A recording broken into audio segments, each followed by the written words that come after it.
Now this is a scripture that I'm going to read to you, Matthew 8, that you all know very well, but I want you to now know it in context because we are living it. Amen? So it says this, 23, Matthew 8, 23. As he got into the boat, his disciples followed him. Suddenly a great storm arose on the sea, so that the boat was being covered by the waves. But Yeshua kept on sleeping. So they came and woke him up, saying, Master, save us, Hosanna. We are perishing. He said to them, Why are you afraid, O you of little faith? Then he got up and rebuked the winds and the sea, and it became totally calm. The men were amazed, saying, What kind of person is this? Even the winds and the sea obey him. How many times have we read this scripture? Maybe if you are like me, you know, over nearly 40 years in the gospel, then you probably read it about 40,000 times. But let's now bring it fast forward to today. This area experienced that kind of storm and worse. When you couldn't pass by without fearing that a missile is going to fall on you, that a drone is going to shoot on you. Not only here, but all over Israel. It starts from Gaza, it continues from the northern border with Lebanon and then Syria, and then even from Jordan we begin to get Scads and missiles, and then all the way from the Houthis in the south, where we're going later on from tomorrow.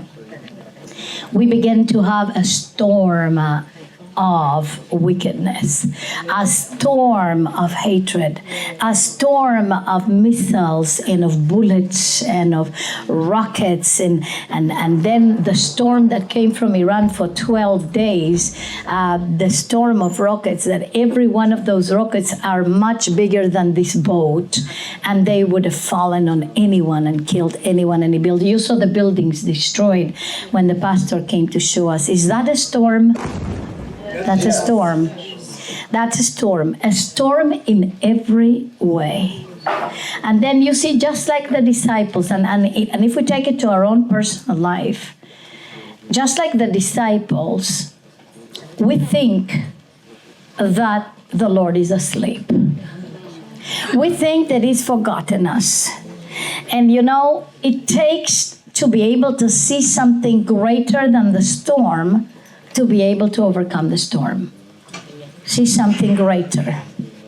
Say with me, something greater than the storm. And I believe that a lot of the religious Zionist Jews and many of the IDF soldiers, most of them got that spirit. They got that spirit of David upon them, where they began to see something greater than the storm. And they began to believe. And they began to go into battle blowing shofars. And they began to go into Gaza and put mezuzahs in the houses that they were conquering one by one, that had not been destroyed yet. And they began to do Hanukkah in Gaza. And they began to do Hanukkah in Lebanon. And they began to do the Div Purim, and the different feasts were being brought into these territories of hatred. The Moadim were being brought inside by the IDF soldiers, and you would see them dancing and praising and proclaiming in the midst of a terrible firestorm. You know, some people say, well, you know, they don't believe in the Messiah. Really? You really think Israel doesn't believe in the Messiah? They may not know Him yet, but they believe in Him. They believe in Him. If you've been at the Kotel, you've heard the cries. Mashiach bo. Have you heard those cries? I have. Mashiach, Mashiach, Mashiach bo. So it's not they don't believe in the Messiah. It's they haven't seen Him yet. The blindness in part. needs to be removed. But you see what happens? He said, yeah, I believe because of great mercy on the nations, and this is a profound thing to say, he has kept the blindness in part to give the last minutes of salvations for the nations. But he's removing that blindness real fast. So I told you, I have Orthodox Jews knocking at our doors, literally calling us, contacting us, calling us, and this and that. Why? Because the blindness is being removed. Hallelujah. And so in the midst of this terrible firestorm that we've been suffering from all around, even though many thought that he is asleep, and even actually many Christians in the nation thought, well, like the God of Israel has forgotten its people. What is happening to Israel? How can it be the chosen nation if they are going through this terrible happening? I'm sure you've heard some of those talks. Well, I can tell you something. He was not asleep, and he's not asleep. And I'm going to tell you something. Our faith, coupled with the faith of the IDF, and the faith of the religious Zionists and all the people of Israel that arose to have faith in the time of deep trouble, is making him to work exactly the same way that Yeshua worked here on the Kinneret 2,000 years ago, when he rose up and he said, peace, be still. Shalom, he said. Shalom, hush, quiet down. Now, it was actually the hushing of the storm that caused the people to realize that he was more than a mere man. It was the hushing of the storm that caused these Jewish people to realize that they were not having a deal just with another prophet, but they were having a deal with the Messiah himself. And I believe that we're going to see a hushing of the storm here against Israel in the Middle East. How many of you are going to believe for that? A hushing of the storm. Is that going to mean that the war is over? No. He said the weapons of our warfare are not carnal, but mighty through Elohim. That means we have a warfare to fight. And it says, our battle is not against flesh and blood, but against powers and principalities of evil. Israel must fight to bring forth full redemption. But there is a time when there has to be a hushing of the storm for recovery even. And also to be able to see the goodness of Yahweh, because a person cannot suffer again and again and again, all the time, without a respite, without actually losing footing. And so there has to be a time where all of a sudden hope breaks through and the calm breaks through. And I believe we are at that time. We are at that crossroads. I believe we're at that crossroads. Now, I know that Trump's plan is not perfect. Don't take me wrong. I know very well it's not perfect. I know that, maybe there's a lot of things he doesn't know. But somehow, in one way or another, this plan is going to be used. And people say, well, it's going to give Hamas a respite. No, I think it's going to give Israel a respite. Actually, the ones that are going to get a respite is Israel, because the issue of the hostages has to come to a closure. Because until that comes to a closure, Israel will be constantly inside, like brewing with anger, with hatred, with grief, with mourning. But the moment this comes to a closure, it will allow for something new to happen. Hallelujah. Amen. And so I'm the first one to tell you that I believe we need to apply sovereignty over Gaza. And I believe we will. However, the way of doing it may not be a straight line, but may be a roundabout path. In Psalms 23, it says, he leads me in paths of righteousness for his name's sake. Well, you know what in Hebrew it means? It means he leads me in circles of righteousness, not paths. Not like what you see in English, a straight line from point A to point B, but actually circles of righteousness when you go around and around and around. And all of a sudden when you're going around, you do not see your goal because you're going around the mountain. So you don't see the goal where you're going, but you have to trust, that you're going there. Amen. And so it's not instant pudding. It's not a straight line. Israel is going to defeat every one of her enemies. No doubt about it. That's what Yah said that she will do. But there is phases and there is stages. And I believe we are at a stage where Israel is going round about the mountain a little bit. Instead of a direct application of sovereignty, round about the mountain. Maybe it looks like we're losing the goal, but we're not losing the goal. We're just being led that way. You remember that even when the people came out of Egypt, they could have actually gone straight towards the Red Sea, but Yah took him around the place where the enemies, the Philistines, were. It took them around because there was a great army of enemies over there, and the people were not yet ready to take it on. So he took them around. Was that a coward thing to do? No. It was a wise from the Father.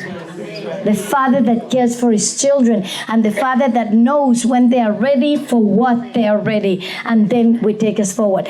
And as we started the meeting today, the tour, I said the key factor is unity. The key factor in Israel is unity. I believe that a closure to this phase will bring unity within Israel, and it will stop the brewing of that fire that was happening in the land to bring division.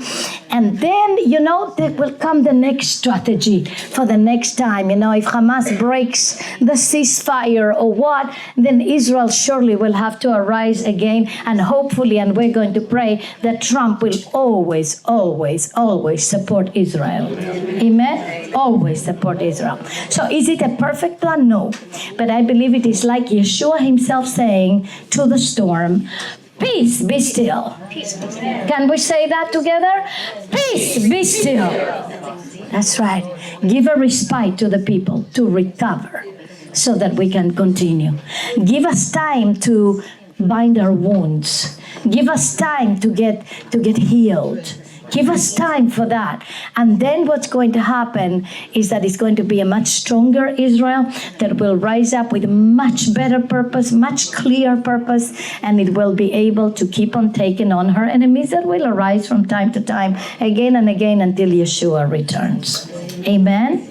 Thank you. Now in your own lives, and I'm finishing with that, if you've had a storm like that, maybe not like that, but your own storm, then what you need to do is do exactly what Yeshua did and literally command the storm of emotions to be still.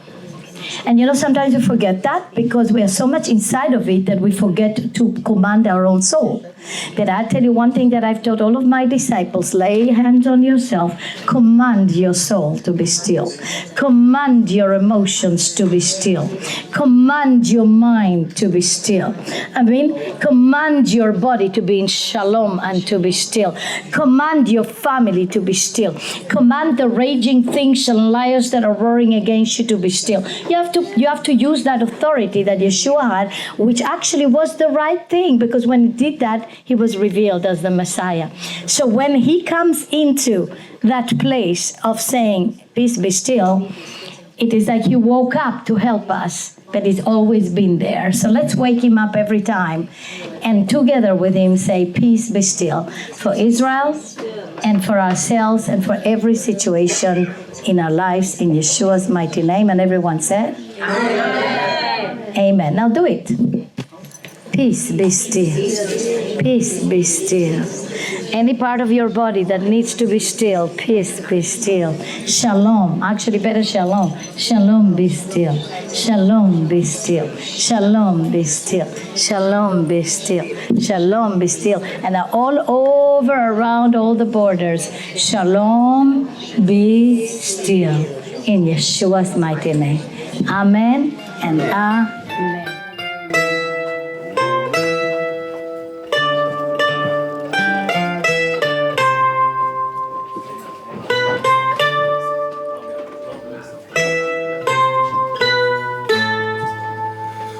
עושה שלום במרומיו, הוא יעשה שלום עלינו ועל כל ישראל, ואמרו אמן. עושה שלום במרומיו, הוא יעשה שלום עלינו ועל כל ישראל, ואמרו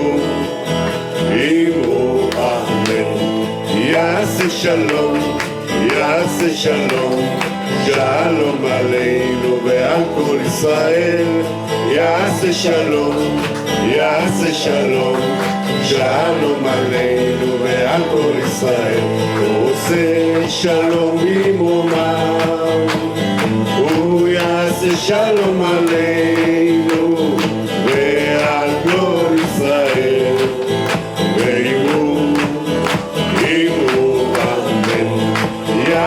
שלום, יעשה שלום, שלום עלינו ועל כל ישראל.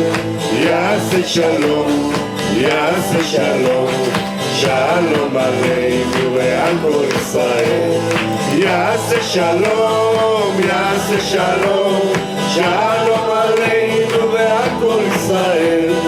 יעשה שלום, יעשה שלום, שלום עלינו ועל כל ישראל.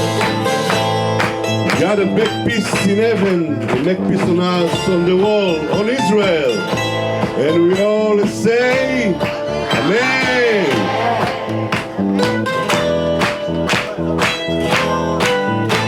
עושה שלום במרומיו, הוא יעשה שלום עלינו ועל כל ישראל.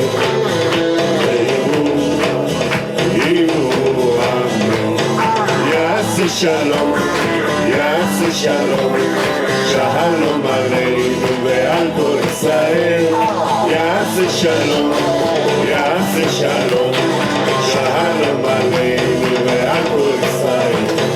יעשה שלום, יעשה שלום, שלום עלינו ועל כל ישראל. יעשה שלום, יעשה שלום,